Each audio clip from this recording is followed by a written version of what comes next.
জন্ম মৃত্যু সার্টিফিকেট তদন্তে মালদার ইংরেজবাজার পৌরসভায় পুলিশ। জন্ম মৃত্যু সার্টিফিকেট রেজিস্ট্রেশন বিভাগে হানা, নথিপত্র যাচাই পুলিশের।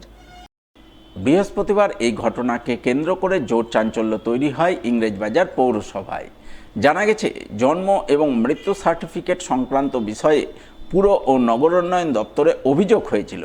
তার ভিত্তিতেই তদন্তকারী দল আসবে বলে দপ্তরের তরফে আগাম জানানো হয়েছিল। পুরসভা তদন্তের কাজে সাহায্যে প্রস্তুত। কোনো অনিয়ম থাকলে পুঙ্খানুপুঙ্খ তদন্ত করে ব্যবস্থা নেওয়া হবে বলে জানিয়েছেন ইংরেজবাজার পৌরসভার চেয়ারম্যান কৃষ্ণেন্দু চৌধুরী।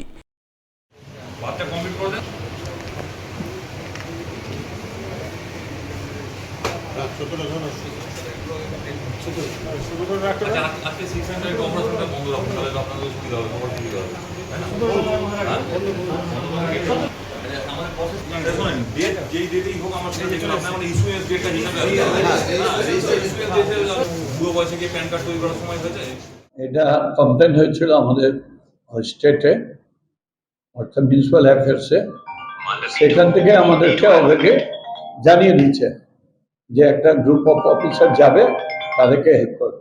ওদের কি রিকোয়েশন আছে যে তারপর আমি দেখে দিচ্ছি কি কমপ্লেন হয়েছিল। এখন আর ডিটেলস হয়নি, ওরা এখন দেখছে, তারপর তো আপনি সাহায্য করতে একদম যে কোনো অভিযোগ যদি থাকে আমাদের দায়িত্ব হচ্ছে সেটা পুঙ্খানুপুঙ্খ তদন্ত করে অ্যাকশন নেওয়া। জন্ম ও মৃত্যু সার্টিফিকেট সংক্রান্ত তদন্তে পুরাতন মালদা পৌরসভাতেও এদিন পুলিশের দল পৌঁছায়। জন্ম ও মৃত্যু সার্টিফিকেট সংক্রান্ত দপ্তরে গিয়ে ভারপ্রাপ্ত আধিকারিকের সঙ্গে কথা বলে পুলিশ।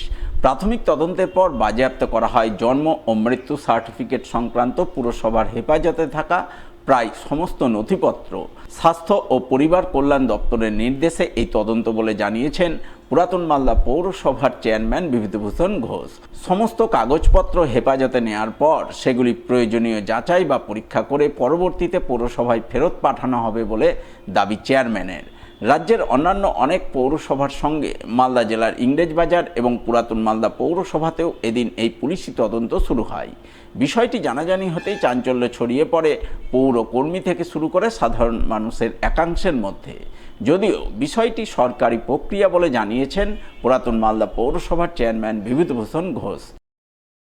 এটা সারা পশ্চিমবঙ্গে এটা স্বাস্থ্য এবং পরিবার কল্যাণ দপ্তরের একটা নির্দেশ এসেছে জেলায়, এবং তার একটা নির্দেশের পরিপ্রেক্ষিতে প্রত্যেকটা থানাতে, শুধু আমাদের মালদা পিএস না, প্রত্যেকটা থানার আন্ডারে যেসব পঞ্চায়েত আছে, পঞ্চায়েত যেখান থেকে ডেট বার্থের সার্টিফিকেট ইস্যু করা হয়, রেজিস্ট্রেশন দেওয়া হয়, সেটা আমাদের পৌরসভা থেকে আমরা দিই। এখন তারই সমস্ত তথ্য এনারা চাচ্ছেন রিসিভ করে নেবেন, এবং পরবর্তীতে 3-4 দিন পরে ওনাদের কাজ করার পর সেটাকে আবার রিটার্ন দেবেন। এবং তথ্যগুলো চাচ্ছেন যেটা প্রত্যেকটা আমাদের পৌরসভায় যে তথ্যগুলো আসে বর্তমানে, যতটা আসে আমাদের কাছে ততটাই আমাদের কাছে চাচ্ছেন। এই ব্যাপারে আমাদের পুরাতন মালদা পৌরসভায় আমাদের মালদা থানার আইসি সাহেবরা এসেছেন। শুধু পৌরসভা নন, মালদা থানার বিভিন্ন পঞ্চায়েত যেখানে ইস্যু করা হয় সেসব জায়গায় পুলিশ যাচ্ছেন এবং এই তথ্যগুলো তারা সংগ্রহ করছেন পশ্চিমবঙ্গ সরকারের স্বাস্থ্য পরিবার কল্যাণ দপ্তরের নির্দেশে।